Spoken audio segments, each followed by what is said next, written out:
আসসালামু আলাইকুম। Hello friend, কেমন আছেন আপনারা সবাই? বেলকুনি বাগানের বেগুন গাছের বর্তমান আপডেট নিয়ে চলে আসছে আপনাদের সঙ্গে শেয়ার করতে।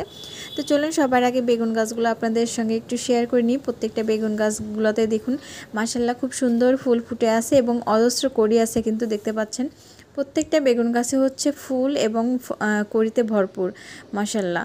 তো এই সাইডে দেখুন লাউ গাছগুলো কিন্তু মাশাআল্লাহ খুব সুন্দরভাবে বড় হচ্ছে এবং আমার লাউ গাছে কিন্তু অলরেডি লাউও চলে আসছে। এই যে দেখতে পাচ্ছেন ছোট ছোট অনেক লাউ দেখা যাচ্ছে। এটা নিয়ে পরবর্তীতে ভিডিও করে আপনাদের দেখাবো।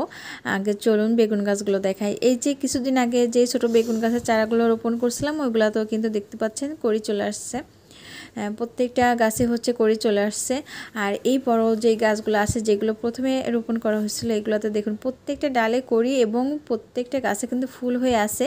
এবং দেখুন আমার গাছে কিন্তু বেগুনও ধরতে শুরু করছে। দেখুন বেগুন সেট হয়েছে, এখন ধীরে ধীরে এগুলো বড় হবে।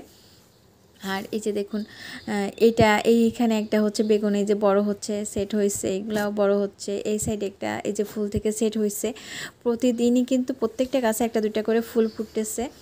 আর এই যে এইগুলা কিন্তু হচ্ছে সবুজ বেগুন, আমি দেখেই বুঝতে পারছি। এই যে দেখুন এখানে দেখা যাচ্ছে যে হালকা বেগুনও দেখা যাচ্ছে এটা থেকে। হয়তো সবুজ লম্বা এবং গোল যে কোনো একটা বেগুন হবে, কিন্তু সবুজ বেগুন এটা নিশ্চিত।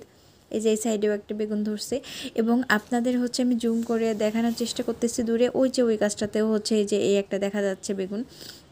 তো দেখুন প্রতিটা গাছে কিন্তু অজস্র কড়ি ফুল এবং এই যে বেগুন ধরে আসছে। বেগুনগুলো হচ্ছে ধীরে ধীরে বড় হচ্ছে মাশাআল্লাহ।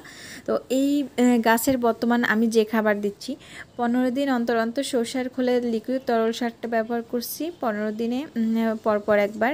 এবং প্রতি 2-3 দিন অন্তর অন্তর হচ্ছে আমি যখন গাছের গোড়ায় পানি দিচ্ছি আমি কিন্তু 2 থেকে 3 দিন পরপর হচ্ছে পানি দিই। এবং ওই পানিটা কিন্তু আমি ফ্রেশ পানি দিচ্ছি না, ওইটা হচ্ছে কলার খোসা এবং পেঁয়াজের খোসা ভিজিয়ে রাখতেছি 2-3 দিন। এবং রাখার পরে যে লিকুইড তরল সারটি হচ্ছে ওইটাই হচ্ছে গাছের গোড়ার মাটিতে আমি ব্যবহার করতেছি। এবং ছোটো গাছগুলোতে হচ্ছে সপ্তাহে একবার করে নিম অয়েলটা স্প্রে করবেন। এবং বড় যে গাছগুলো এই বেগুন গাছগুলো আমি 15 দিন অন্তর অন্তর হচ্ছে গাছে নিম অয়েলটা স্প্রে করতেছি। দেখুন আমার গাছে কিন্তু কোনো রকম পোকামাকড় হয়নি। আর আপনাদের গাছে হচ্ছে পোকা আসুক, পোকা আক্রমণ করুক বা না করুক, অবশ্যই আপনারা নিম অয়েলটা 15 দিন অন্তর অন্তর ব্যবহার করার চেষ্টা করবেন। তাহলে কিন্তু আপনাদের গাছে হচ্ছে আগে থেকে যদি রোগমুক্ত থাকে, পোকামাকড় না থাকে, তাহলে কিন্তু আপনাদের গাছগুলো খুব হেলদিভাবে বড় হবে এবং বেগুনগুলো খুব সুন্দরভাবে বড় হবে। তো এই হচ্ছে আমার বেগুন গাছের বর্তমান আপডেট এবং পরিচর্যা। আপনাদের যদি ভিডিও দেখতে ভালো লাগে অবশ্যই আমার চ্যানেলটিকে সাবস্ক্রাইব করে আমার পাশেই থাকবেন এবং হ্যাঁ লাইক কমেন্ট করতে ভুলবেন না। তো সবাই সুস্থ থাকুন, ভালো থাকুন। আল্লাহ হাফেজ সবাইকে। আসসালামু আলাইকুম।